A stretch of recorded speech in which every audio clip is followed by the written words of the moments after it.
Gracias a todos. Otra vez soy Tobías Ostrander, el curador invitado para esta muestra.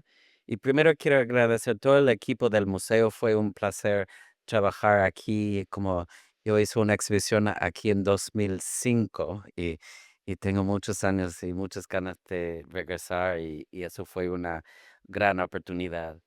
Y quiero hablar un poco de las ideas atrás de esta muestra, como con la invitación de Gabriel de curar, como pensando de una revisión de la obra de Gabriel. Para mí fue una oportunidad de girar un poco la interpretación desde hoy de su obra, que hay una elegancia en la obra de Gabriel, hay un orden, hay una construcción impecable de su uso de materiales. Y yo estaba interesado de girar la obra más por su lado inconsciente, su lado como los deseos atrás de la obra, en una manera de queer la obra en el sentido de hacer, no solamente en el sentido de género, pero hacer extraño la obra en una manera, o como contrapuntar el racionalismo con el lado como surrealista o el lado oscuro, inconsciente, y en muchos sentidos como de relacionado con el deseo o el eroticismo. Pero la idea del petit mort salió como una manera de hablar o jugar con la idea de la muerte, que es una referencia en muchos aspectos de el uso de materiales de Gabriel, pero también esta frase, la petite mort, hace referencia al orgasmo, como este estado más elevado de placer físico. Y en esta muestra estoy mezclando intencionalmente el placer estético con el placer erótico en una manera. La Petit Mort también hay una referencia en la organización de la muestra para mí a el crítico Roland Barthes, el crítico francés. Él escribió un texto, El placer el nombre de su ensayo es El placer del texto. Y él habla de la experiencia, lo potencial de leer un texto como casi el efecto de leer un texto como muy emotiva, es como un orgasmo, como su reacción es casi parecido a un orgasmo. Y, y estoy usando este texto como un guía de pensar de cómo una exhibición, como una obra de arte puede afectarnos en una manera sensible o estéticamente con un efecto de placer como parecido a un orgasmo. Y aquí es un ejemplo solamente como eso fue mi idea de como hay un racionalismo, hay el orden en la obra de Gabriel, reticularia como parece como en mucho de la obra de Gabriel, pero también mi deseo, como atrás de eso, como cuáles son los impulsos, cuáles son las obsesiones posibles que podemos pensar atrás de la obra, o como deseos, como reflexiones estéticas, reflexiones sobre vida y muerte también. Ah, y, y en este, y entonces yo estructuré la exhibición en 6 núcleos: cuerpos, bordura, calor, el filo de deseo, tacto, el placer del espectador, como una manera de cada sección hace referencias a estos temas, pero conjuntos como hablan o provocan como imagen, como la expresión, como un cuerpo como erótico en una manera u otra. Y, y para comenzar la exhibición, este video yo pienso que mi primera experiencia con la obra de Gabriel fue una exhibición en OMR en 2007, cuando presentaste este video. Y es un video muy fuerte en una manera, como él hace como un réplica de él mismo, como piñata, y en esta performance, durante el día de su cumpleaños de 39 años, él rompe la piñata. Y cuando hablamos del orgasmo, o como mucho, el petit mort, es una referencia de esta experiencia del orgasmo como un pérdida del yo, este éxtasis cuando como pierdes como el racionalismo de tu propio como ser. Y esta obra hace como en una manera, es otra versión de un perdida del yo. Él está matando, él está destruyendo su propio doppelganger, su propio copia. Y vamos a hablar un poco de sus materiales, pero en esta obra es interesante la transformación, el giro en su trayectoria desde la figuración hasta la abstracción. Esta obra fue muy importante para él, como él hasta este punto su obra estaba muy relacionada con la figuración, la autobiografía, y con ese acto de transformar una figura hasta una abstracción, como todo un confeti y todos salen de esta piñata, él comienza esta fase como más cerca de la abstracción en su obra que sigue hasta hoy. Pero eso es una manera un poco para introducir como el concepto de la exhibición, pero siempre para mí una manera de como hablar con Gabriel o entrar un poco de la profundidad de su uso de imagen relacionado con materiales muy específicos, muy simbólicos. Es hablar de una serie de materiales que son recurrentes en la obra desde casi el principio y quiero comenzar como con pelo, como un material que fue muy relacionado con su trayectoria al principio, y no sé si puedes hablar un poco de dónde salió el uso de pelo. Él fue muy famoso al principio de tu carrera como el artista sin pelo, haciendo imágenes con pelo. Okey, bueno, antes que nada, de veras, muchas gracias, por estar aquí. También tengo que agradecer al equipo del Museo Marco por haber hecho esta exposición, un sueño hecho realidad. Creo que desde que abrió el Marco como estudiante o arquitecto lo visité, jamás imaginé que después sería artista, dejaría la arquitectura y después participaría en algunas colectivas, inclusive la pieza de los cráneos, estuvo en Ruta Mística con Gonzalo, Ortega en algún momento. Y pues ahora una exposición que celebra 30 años y, esa colaboración del Marco con Museo Jumex ha sido maravillosa. Dejó un libro espectacular y, pues, celebra 30 años de carrera y, Tobías, gracias por todo esto y a mi estudio en la Ciudad de México y a muchísima gente, coleccionistas que han prestado la obra, instituciones que también prestaron la obra, amigos y familia que han sido importantes, mis galeristas, mis galerías que han apoyado. Y es todo un grupo de gentes que han hecho posible todo esto, un sueño o muchos sueños hechos realidad. En torno a la pregunta, eh, siempre tengo que empezar con esto, que creo que ya lo he repetido mucho, pero al invitar a Tobías y estar 3 años trabajando en este proyecto, yo le di toda mi obra de veintitantos años. Él seleccionó 87 obras para Jumex y cerca de 100 para ahorita en el Museo Marco en Monterrey. Y cuando me enseñó el proyecto, yo dije: "¿Por qué esto sí y esto no?". Hubo mucha tensión, no entendí el proyecto. Gracias a Dios, 3 terapeutas, me dijeron: "Suelta y confía", y, qué bueno que solté y confié, porque si no, creo que hubiera arruinado. Y así como de alguna manera no me gusta que me digan cómo tengo que hacer las cosas, pues si yo seleccioné a Tobías, no le podía decir qué tenía que poner. Pero también es difícil para un artista tener la oportunidad de, en algún momento, exponer en el Amparo, en el Museo Jumex, en el Marco de Monterrey, y pues un artista quiere mostrar todo. Y creo que a veces muchas exposiciones se arruinan por la intervención quizá del autor o del artista.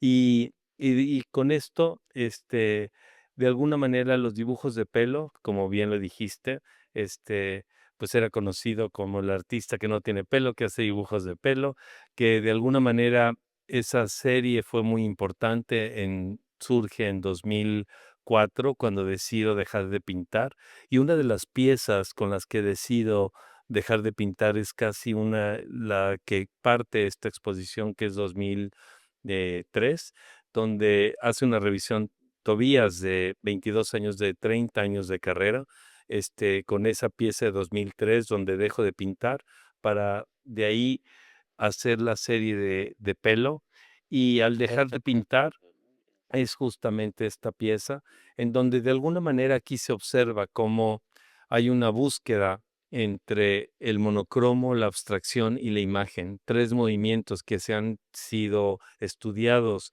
y representados de forma diferente, pero que para mí son exactamente lo mismo.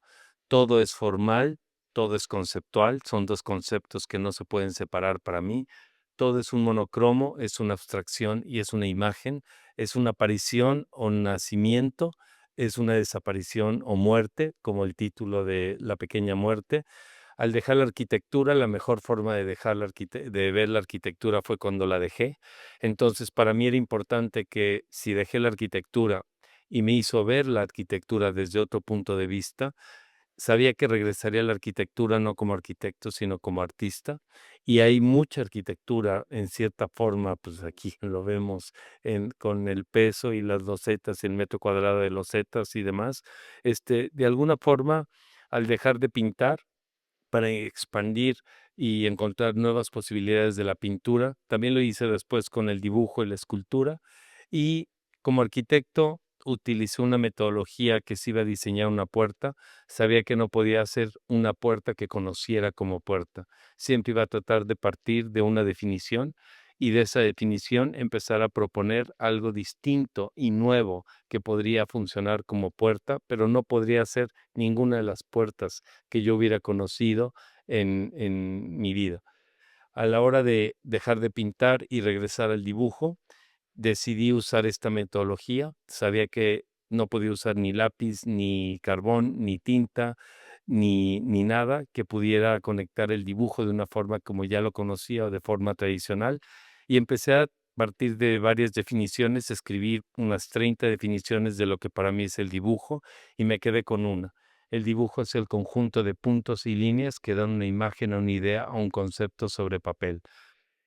Durante semanas traté de encontrar qué podía utilizar como línea y como punto. Una línea es una sucesión de puntos y llegué al cabello o el pelo.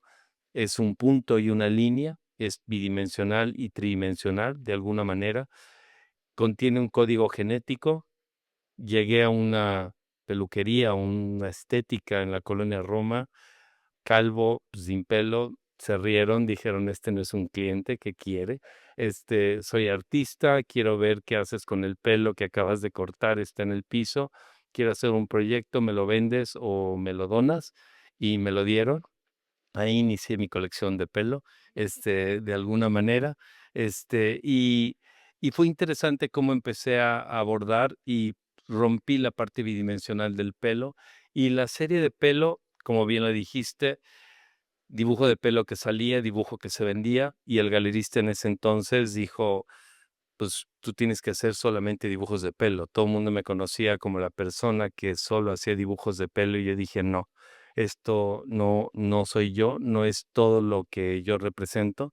Decidí en su mejor momento sacarla 11 años del mercado, continué haciendo los dibujos de pelo que guardaba, y a la fecha, la última pieza que entró a esta exposición es la del tapete, donde en 22 años de carrera, de la revisión que estás haciendo, el pelo fue el inicio de alguna manera y el final de las piezas que tienes de alguna manera aquí. Entonces fue una si como arquitecto hubiera encontrado la serie de dibujos de pelo, creo que nunca hubiera terminado una entrega, hubiera hecho los planos de pelo sobre papel y hubiera tardado 1000 veces más que una tinta sobre albanene, pero prácticamente es lo que de alguna manera inició todo esto. I mean, este en particular, quiero hablar de este en relación con la próxima, como, pero el uso de pelo aquí es muy específico. Y si puedes abrir este proyecto un poco como sobre los secretos de tu familia, como las cosas que salieron con la muerte de tu papá. Sí. Yeah. Sí, de alguna forma el dibujo hizo que una desventaja como la dislexia, no poderme expresar con números o con letras o palabras, era a través de imágenes. El dibujo hizo que una desventaja de niño se convirtiera en una ventaja. Nadie dibujaba mejor que yo, de alguna manera, y eso hizo que de alguna forma, no fuera algo negativo, sino fuera algo positivo, lo que podía tener algo como lo que sería el escribir en espejo al revés y ser disléxico. Este, de alguna manera, el dibujo que surge en febrero de 2004 de la serie de pelo, en 2007 hice una serie de 2005 a 2007 que se llamó Brújula de Cuestiones, en donde me interesaba cerrar una etapa de mi carrera, irme a las últimas consecuencias de 2000 de 1996, que inician estos 30 años de artista, al 2007.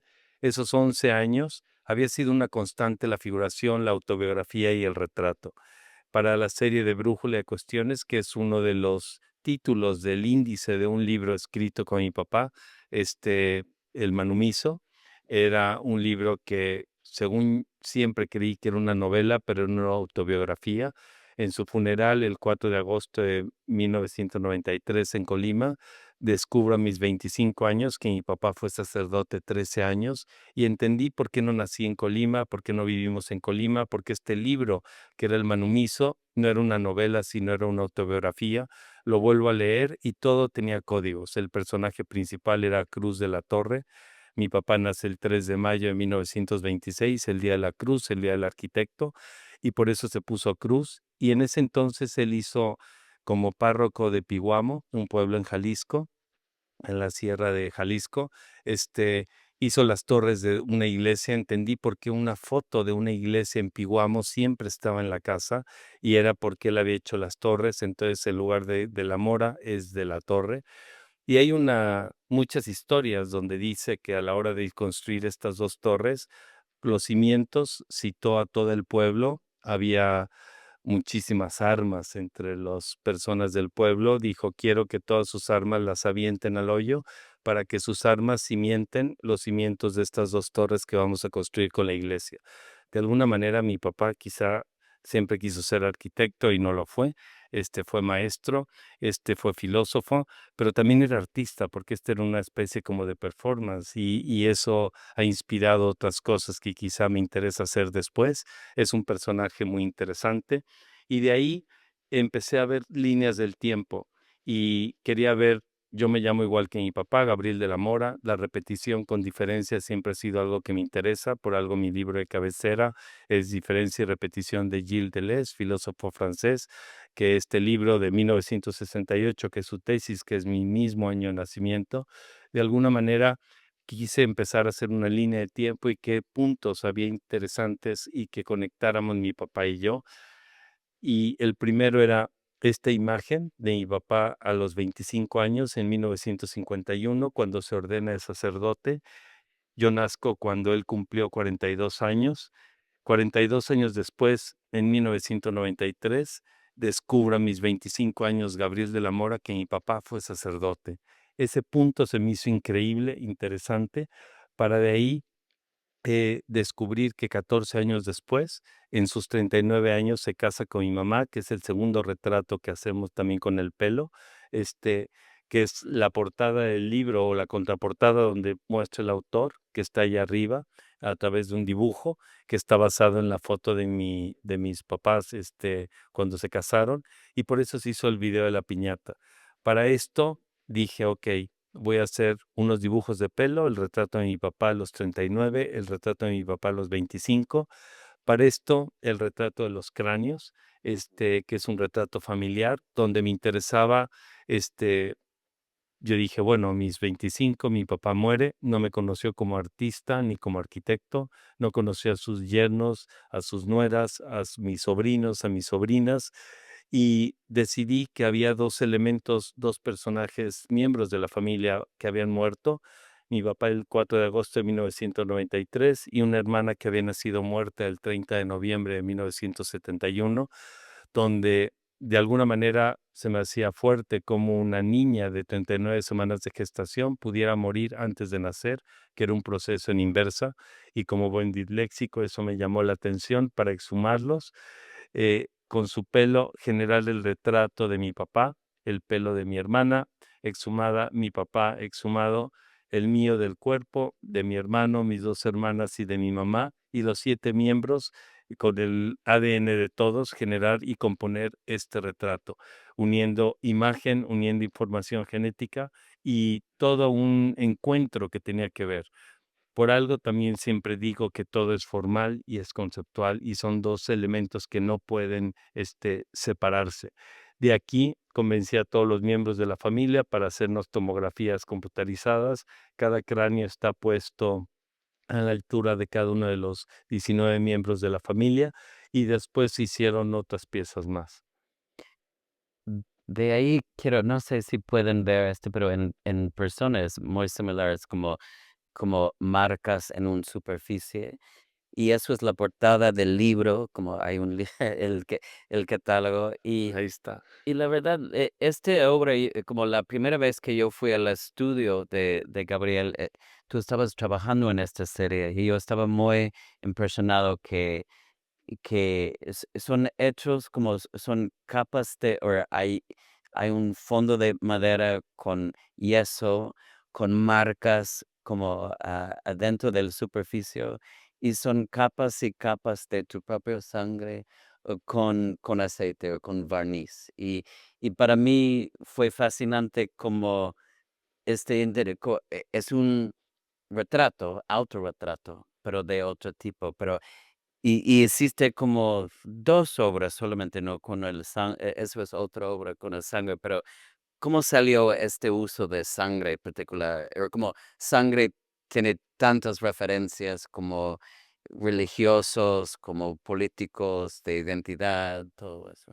Sí, aquí obviamente el pelo se conecta con el dibujo y la escultura. El pelo utilizo un método de cortar y ensamblar, que es un método escultórico. El pelo continúa aunque el papel termine y es tridimensional. Tiene la información genética. El pelo en sí es el retrato de alguien a través de la información genética o el ADN, pero también de alguna forma es la línea que genera cada una de las composiciones de la pieza. El pelo se conecta con el dibujo y la escultura. Obviamente necesitaba un elemento que tuviera también el ADN de algo, y era así como no tengo pelo a través del cuerpo, tengo sangre. Y aquí me remonto un poco al inicio de lo que podría ser la pintura, que serían las pinturas rupestres, que eran manchas de sangre con representaciones de manos o animales y cosas así. Entonces me iba al origen de la pintura de alguna manera a través de mi ADN, es un autorretrato. El origen de la pintura era diluirlo con barniz y a través de diferentes capas van generando un color que era el color de mi piel. En ese entonces, en 2009, han pasado, varios años y el color ha cambiado. Ujú. Inició con un color de vida, que era el color de mi piel, ha cambiado a un color de muerte, porque de alguna manera se ha empalidecido y se ha puesto en un tono un poco más verde, aunque muchas de las grietas, este, o de las cortadas siguen teniendo sangre y siguen siendo rojas. Me encantó que se seleccionó como portada en el libro esa pieza, que además cuando la escogió Tobías, hay muchas de las piezas que escogió Tobías que nunca se habían exhibido y estaban muchas de ellas en bodegas y perdidas, y tú decías: "Las tienes que encontrar, o si no, haz otra", y yo: "No, no puedo hacer otra", eso fue en 2009. Y lo que me encanta es que el libro, que pesa 1 kilo, 450 gramos, con mi piel y con mi sangre y con estas cortadas, de alguna manera también es un cuerpo y va relacionado también con el título de la exposición, que es La pequeña muerte. Entonces, de alguna manera se hicieron varias piezas, fueron como quizá 15 piezas las que se hicieron. Este es un políptico de 28 piezas, que es de una colección, y de alguna manera el color va a ir cambiando. Inclusive hay un coleccionista que compró la primera o la segunda pieza que puse muy pocas capas de sangre, y él vive en Alemania y me contactó y me dijo: "Oye, Gabriel, me preocupa que perdió el color mi pieza, y pues necesito ver qué opinas". Y yo le dije: "Bueno, si el color es importante para ti en la pieza, pues todo al final va a desaparecer, va a ir cambiando. Si para ti es un problema, te la puedo cambiar por otra cosa o lo que sea". Me digo: "¿Y qué vas a hacer con ella?". Le digo: "¿La vas a tirar?". Y yo: "No, no, no, la pieza sigue". quizá perdió el color, el ADN continúa, la pieza sigue siendo y va a seguir cambiando constantemente. ¿Y qué vas a hacer con ella? Pues me la voy a quedar. Y dice, bueno, es que si no la vas a tirar, yo creí que el color era algo importante y si eso sigue siendo la pieza, a mí me sigue gustando, prefiero quedármela. Yo creí que sí, sin el color ya iba a perderse y quizá tú le vas a destruir o ya no sería tu obra. Y dije, no, va a continuar. Si cambias de opinión, me hablas y ya veremos si lo cambio o vemos qué hacemos, pero la pieza sigue continuando y sigue siendo la misma por más que cambie. Usando más allá del autorretrato, como, ¿qué estaba pensando del uso de sangre en términos de simbólicos, como relacionado con la iglesia o con como preguntas de SIDA en este momento? ¿Había estas referencias para ti? La primera referencia era, dentro del proyecto originalmente falso, es que no hay dos ADNs iguales y es infalsificable un ADN. ¿Qué mejor prueba que una huella digital en un certificado de autenticidad que empecé a hacer después de haber hecho el proyecto originalmente falso en 2011? ¿Y qué más prueba de autenticidad que el ADN y el código genético de la sangre? ¿Y qué mejor retrato de un autor o de un artista que su propia sangre, en cierta forma? Obviamente la sangre, pues hay connotaciones con Teresa Margolles, con Marquín y con mil gentes que podían usar con las pinturas rupestres que se han utilizado y el símbolo de la sangre que puede ser. Eh, en cuanto a lo de que dices del VIH o algo así, Sí, ¿no? sí, sí. Este, Nunca pensé, yo ingenuamente llegué al hospital y yo dije, bueno, soy artista, soy Gabriel de la Mora, vengo a que me puedo sacar 500,000 litros de sangre, entonces voy a hacer un proyecto de artista, pinturas, me podría sacar medio litro de sangre y me dicen, claro que no. Este, esto es un Es arma, legal. puedes infectar y puedes matar o contagiar a alguien, esto está prohibido. Y si me saco sangre, lo que sobra me lo puedes dar. Y me dice, tampoco, no puede salir, lo desechamos, lo quemamos. Y yo, ok, voy a tener que recurrir a algo más alternativo, conseguir una enfermera que vaya al estudio y me saque la sangre para poder hacer el proyecto. Entonces, de alguna manera, creo que la connotación aprendí que nunca había imaginado que estuviera prohibido y que podría ser algo que pudiera ser un arma, que podría contagiar o matar a alguien y, y creo que eso podría ser un poco la respuesta a ese comentario. El otro material que quiero hablar es obsidiana, que hay algunas obras, eso es un monocromo, como hay muchas referencias del monocromo, pero eso es muy bello, es un bloque sólido de obsidiana. Y una de las referencias como con la obsidiana es como el uso en la época prehispánica maya de espejos de obsidiana para divinación, como para ver el futuro. Y siempre como esta obra tan simple, parece como un cuadro, pero tiene tantas capas de historia, referencia, y tú ves tu propia cara adentro de este, pero como dentro de un contexto cultural, histórico muy interesante. Pero no sé si, ¿cómo entraste en este diálogo con este material en principio? Desde niño, yo creo que a todos, yo rompía termómetros y jugaba con el mercurio en mis manos. Ahorita sería un peligro, ya me enteré que el cuerpo lo absorbe y es lo más tóxico que puede existir, puede matarte.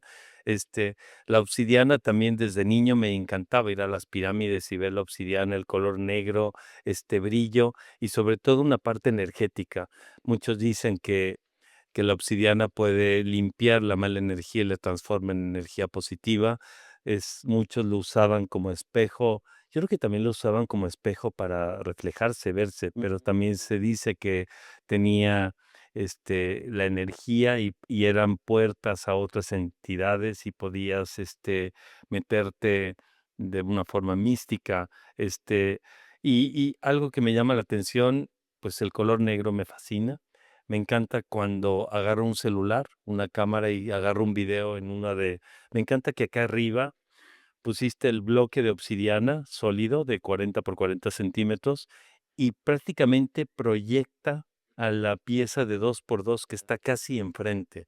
tomé un video de la pieza de 40 por 40 y me encanta que es un negro absoluto, un negro puro, intenso, y cuando me voy acercando, reflejas la otra pieza de obsidiana que está fragmentada, que es esta, que me encanta, que son 86.054 fragmentos, y el otro es un monolito de 40 por 40 centímetros. Y cuando me voy acercando, ese negro pues, se va convirtiendo en gris y de repente desaparece y se hace un espejo perfecto donde refleja todo el exterior. Me vuelvo a regresar y vuelve a desaparecer y es del monocromo a la abstracción a la imagen y de un blanco y de color a un negro absoluto. En esta versión de fragmentos, como como obsidiana es un vidrio, ¿no? Es un ¿Mm? vidrio volcánico. ¿Cómo hiciste este sin cortarte, como en este? Es un vidrio volcánico y además puede tener cientos, miles o millones de años, que eso es algo que también me fascina. Es un elemento que es eterno y que también es muy, por otro lado, frágil. Al romperse, pues se hace como una navaja y te corta. Mm, Era llegar y ver cuál es lo mínimo a lo que podemos cortar la obsidiana y se vuelve un vidrio y empieza a ver, entre más delgado es más traslúcido y es un vidrio interesante y de un color más grisáceo y demás. Y era cortarlo en rebanadas como de jamón de 1 a 2 milímetros para después fragmentarlo, empezarle a lijar los cantos y empezar a poner cada uno de los fragmentos en una superficie de 2 por 2. Y lo que me encanta es que si proyectas una luz, te vas alejando y esa luz se va multiplicando, multiplicando, multiplicando, multiplicando y repitiendo con diferencias hasta que llega un punto en el que esa luz se multiplica hasta un punto de 86.054 veces.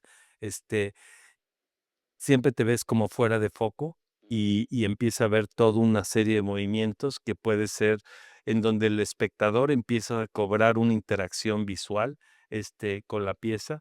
Y lo que me encanta es cómo con la de esferas, con la de obsidiana, un elemento se empieza a multiplicar, a multiplicar, a multiplicar, hasta que se multiplica el número de veces que indica el título.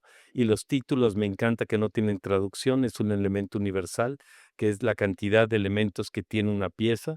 Y, y siempre hasta hago la broma de, ok, esta pieza tiene 86.054 fragmentos y si no me creen los pueden contar, pero va a haber un margen de error entre el 1 o 2%, porque hay una regla en el estudio que si no te acuerdas de que contaste o no el fragmento, prefiero que haya uno de menos, que es un error, a uno de más, que podría ser una mentira, y siempre voy a preferir el error a la mentira.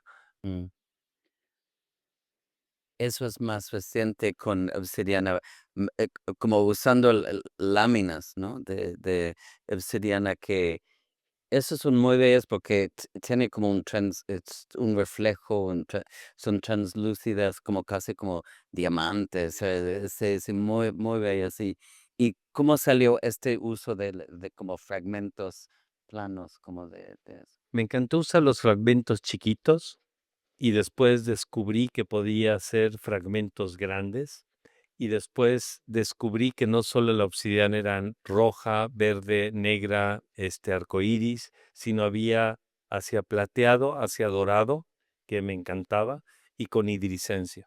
La iridiscencia es muy parecida también a la de las mariposas, y me encanta cómo en la naturaleza el color se divide en tres, en sólido, iridiscente y luminiscente.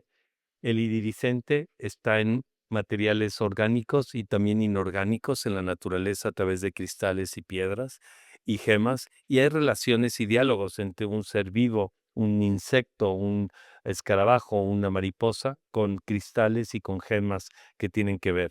Aquí lo interesante es que este retrato de un personaje de Coajinicuilapa, Guerrero, México, tardé un mes en poder decir ese pueblo, Coajinicuilapa, y de repente me encanta cómo es un monocromo negro que después con la luz empieza a aparecer una abstracción que va en constante movimiento y cambio.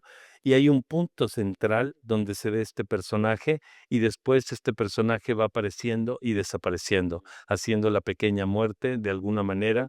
Y me encanta cómo la misma pintura hecha no con pintura, sino con fragmentos, 283 fragmentos de obsidiana dorada suprema. Va dándote este diálogo en muy constante movimiento. La iluminación que lograron aquí en el museo y con esta pieza es maravillosa.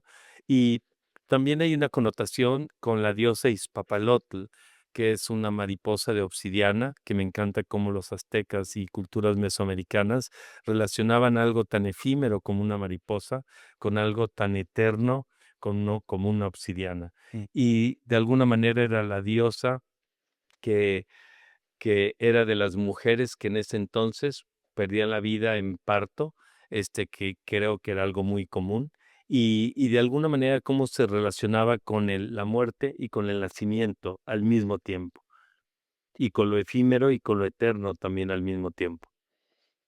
Quiero regresar como esta fragmentación o como el opaco en lugar de como el uso de estos fragmentos de huevo, cáscaras de huevo.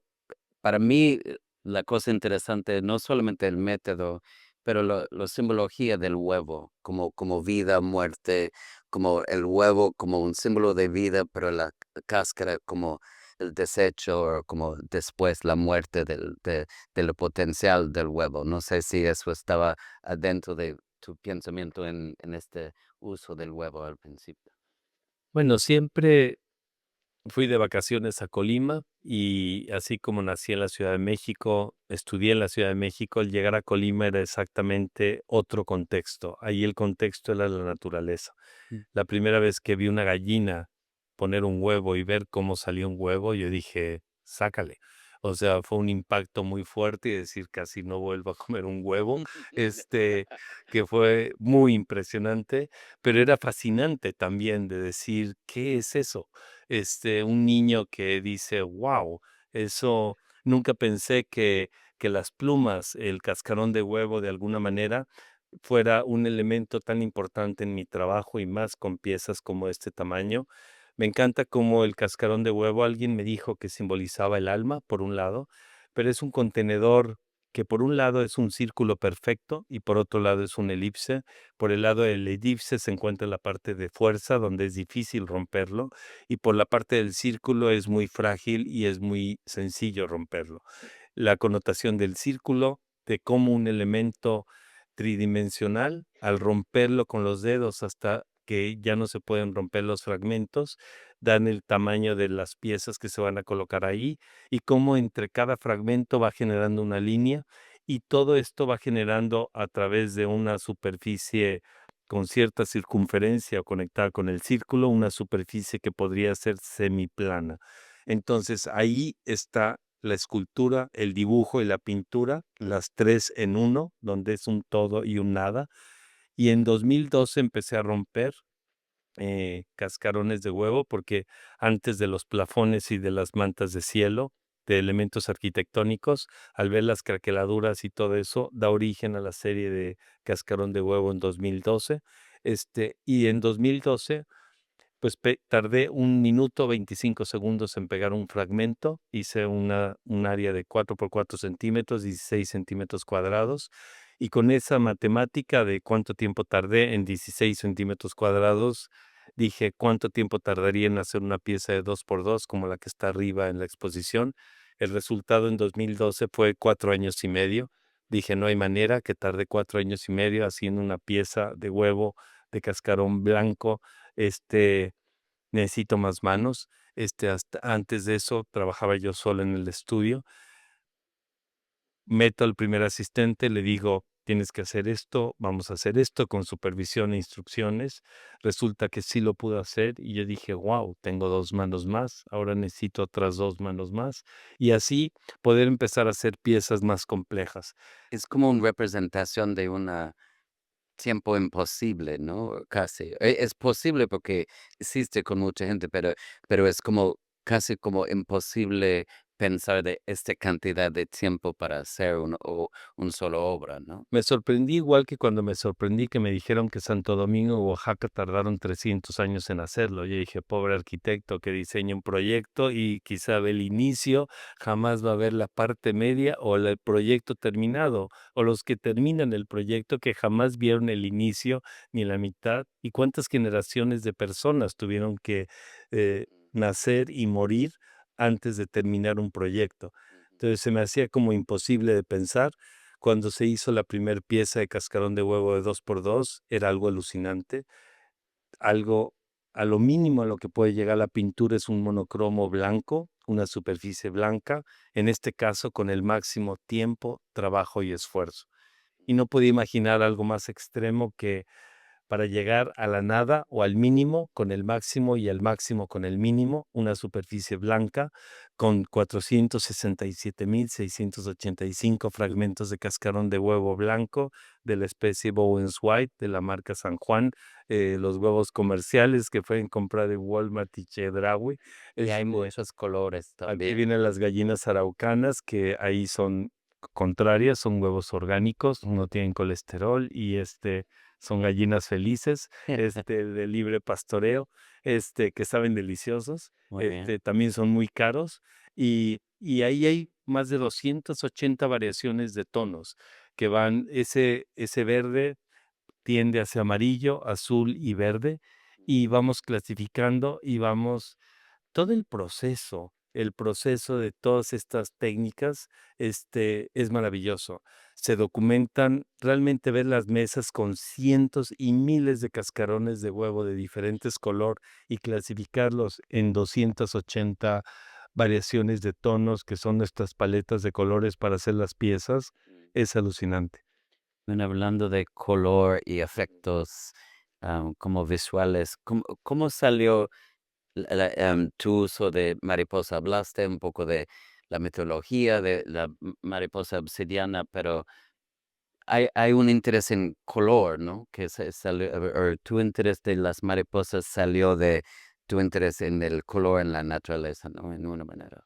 Desde niño, así como en el rancho agarraban una gallina, que aparte tenían algunos nombres y cosas así, entonces agarraban a la gallina, le cortaban con un machete la cabeza, corría sin cabeza, sacando sangre, eran imágenes que se me quedaron muy marcadas. Ver una mariposa como mm, sale de un huevo, eh, aparece una oruga, que son bellísimas, que después se hace un capullo y después sale la mariposa. Para mí era como un doble nacimiento, una doble muerte. La metamorfosis, era un elemento que me llamaba muchísimo la atención y de niño siempre veía mariposas o insectos, escarabajos y licencias, plumas y pavos reales y demás. Yo decía, algún día me va a encantar pintar con colores y patrones directos de la naturaleza. No hay colores y patrones más perfectos que la naturaleza en sí. Y lo que me llamó la atención es lo del color, que si Joseph Alberts en su libro de Interacción al color hubiera expandido al color en la naturaleza con sólidos iridiscentes y luminiscentes, hubiera sido espectacular. Él solo se concentró en los sólidos y prácticamente lo que es importante y me sorprendió es que supuestamente los colores en la naturaleza son cafés. Lo que vemos como color es la reflexión de la luz en estos colores cafés, donde en el caso de la Morphodidius, que es la de la derecha, que es del Museo Jumex, que está aquí arriba, la iridiscencia son colores estructurales de micro y nanoescamas, nanotecnologías muy complejas que tienen diferentes perforaciones que hacen que la luz azul pase de negro a morado, azul, hasta un azul verdoso y conforme te vayas moviendo va cambiando de colores en la papila Ulises que está acá, que es a través de triángulos, van diferentes patrones.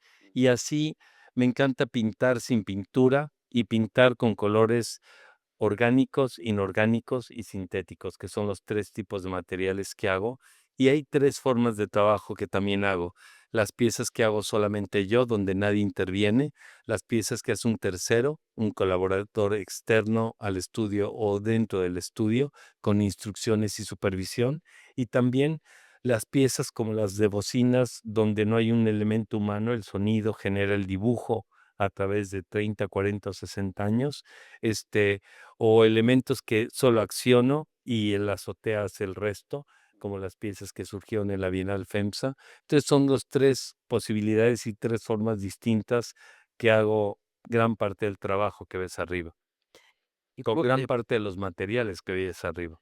y por último, quiero hablar un poco de neón como material. ¿Tú tienes algunas obras como con neón y cuál es tu interés en esto como una forma? Y hablar de esta instalación que hicimos aquí y es algo muy especial para esta muestra en Marco.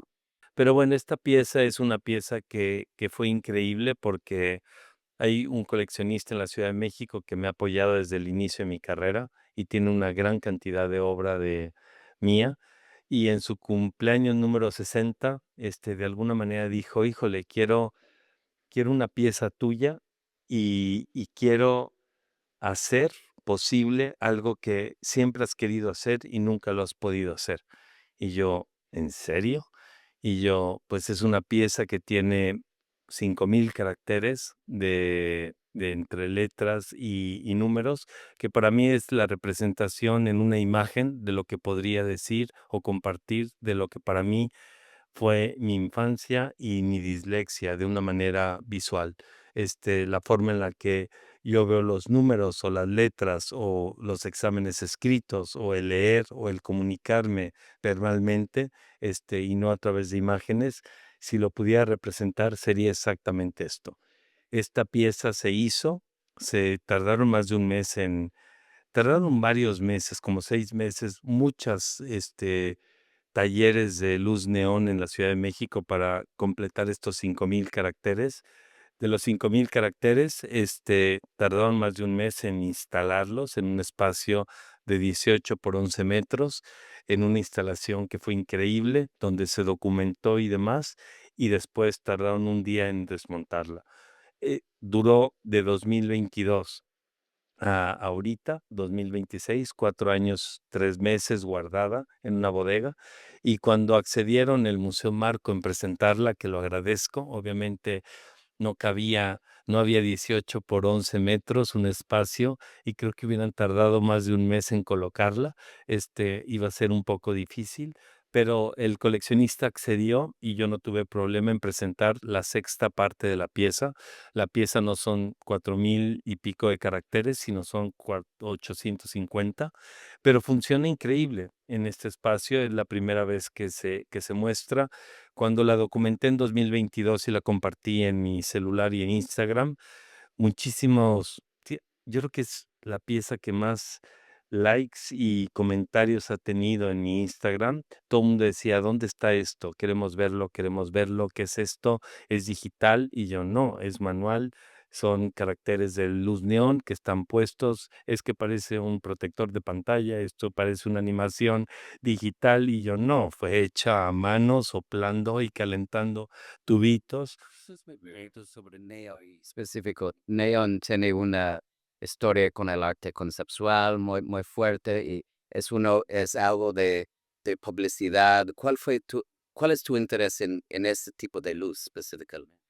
Y mueven, ¿no? También nosotros trabajamos. Sí, específicamente en esto me interesaba con la serie de Obsidiana, evolucionó de los monocromos y los fragmentos. Bueno, inició con letreros de neón, pero yo decía: "Bueno, es que no tiene sentido, si en los 60s y 70s estos conceptuales hacían letreros de neón y en inglés, yo no le veía el sentido repetir un letrero de neón en español o en inglés o lo que sea", sino lo que hice fue agarrar un letrero, una pieza de neón de Joseph Kosuth en Photoshop, agarré y le puse en negativo, y me encantó que la luz blanca del neón se transformó en negro y la oscuridad de la pared blanca se transformó en blanco.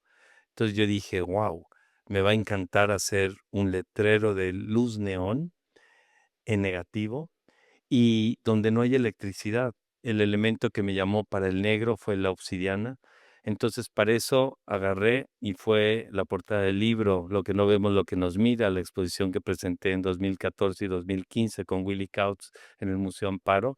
Y agarré el título que agarró Willy, Kautz, que fue Lo que no vemos, lo que nos mira. Y yo dije, ok, vamos a hacer esto.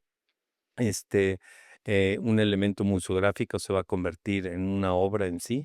Entonces, agarré y entrevisté a 5 talladores de obsidiana de Teotihuacán, pedí los mejores, y todos al ver las letras de neón y todo, que eran de 1 centímetro de espesor, de 14 centímetros de altura, y dijeron, la obsidiana es un cristal volcánico, las máquinas van a calentar la obsidiana y la van a hacer vibrar. No hay manera de que salgan estas formas en neón, se van a romper. Entonces yo dije, ok, los 4 primeros dijeron que era imposible hacer eso técnicamente. El quinto y el último me dijo lo mismo, es imposible. Y yo, ok, es el último. Entonces, si se te rompe, me lo das como una pieza fallida y lo vuelves a hacer, se te vuelve a romper, lo vuelves a hacer hasta que te quede. Y el cuate le brillan los ojos y dice, va. Se va y le hablo al día siguiente y le digo, oye, no hablamos del precio, ¿cuánto va a costar esto? Y dice, primero deja que me salga y después vemos cuánto va a costar. Yo dije, es él, no lo hace por dinero, lo toma como un reto.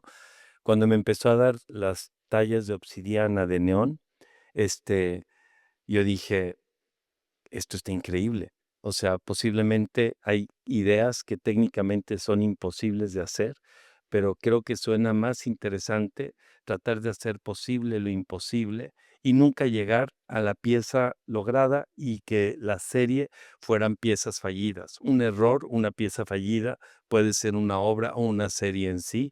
Yo dije, pues tú síguele. Cuando me habla emocionadísimo y me dice, ya salió el primer no, y yo, ok, esto me encanta, pero ahora vamos a ver qué tal se ve la pieza lograda.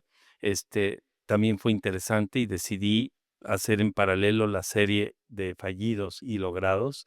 Y se presentó y después dije, ok, para esta pieza en 2022 quiero hacer el, ya no van a ser los letreros de neón, ni van a ser los letreros de neón tallados a mano en obsidiana, sino lo que me interesa es hacer una instalación en donde se vean al derecho, al revés, ahora sí utilizando los neones, básicamente un proceso en inversa, y el resultado pues empieza un monocromo, una abstracción y una imagen, y empiezas a formar caracteres y es la forma de representar o hacer visual y compartir lo que de alguna manera podría ser la dislexia. Y en torno a la vida, pues la luz neón me dicen, bueno, va a durar tantas horas de luz. Cuando se acabe el gas o se apaguen de alguna manera o se mueran, tenemos que recargarlas, volverles a poner gas, quizá otra gotita de mercurio, algunas, y otros colores que dan diferentes tipos de gases y demás. Y me encanta cómo cumple su función, muere, y al convertirse en un desecho, ya sea la vuelves a cargar, vuelve a morir, la vuelves a cargar, y todo está hecho en este mundo para cumplir un servicio y una función. Cuando esto termina, el fin de algo se transforma en el inicio de algo más, y todo es de alguna manera una transformación. Al principio yo quería que todo existiera tal cual lo había hecho, y no quería, por eso al inicio de mi carrera me costó y aquí me convencieron varios amigos y galeristas a que también tenía que vender mi obra, no me podía quedar con todo lo que hacía porque me daba pánico que saliendo de mi control y de mi estudio se afectaran o se dañaran. A veces hasta la fecha sigo siendo un poco, sí llego a casas de coleccionistas y yo, por favor, muévelo porque aquí le va a dar el sol. Llego a una casa y pongo la brújula y digo, fachada sur, va a pasar el sol aquí, mueve esto, inclusive mueve tus tapetes y tus telas y todo ese tipo de cosas. Entonces aprendí a que al final del día todo va a desaparecer y algo que no puedes ir en contra del paso del tiempo y en contra de lo que va a suceder. Sin embargo, tienes que ser consciente que entre más eh, conocimiento o experiencia puedas poner para tratar de preservar el mayor tiempo en las mejores condiciones posibles las cosas, es increíble. Y por algo mi museo favorito es el Museo de Antropología. No hay un solo autor, los autores desaparecieron, como bien lo dijo el poeta, es el autor que desaparece, Octavio Paz, por ahí. Yo alguna vez usé eso como una exposición, el artista es el autor que desaparece y son todos los que están en el Museo de Antropología. Las tallas en piedra eran policromadas en su mayoría, la policromía desapareció. Yo creo que si las vemos policromadas, las odiaríamos porque estamos acostumbradas a verlas sin color y sin embargo muchas de estas piezas siguen siendo vanguardia y siguen siendo extraordinarias. Entonces, por eso me encanta el título La pequeña muerte. Todo al final va a desaparecer y esa desaparición, ese fin de algo, se va a transformar en el inicio de algo más y ese otro fin en el inicio una y otra y otra y otra y otra y otra vez hasta que pues deje de existir todo, ¿no? Pienso que necesitamos parar aquí, pero mil gracias, Gabriel. Es Ok. un placer. No, gracias a todos.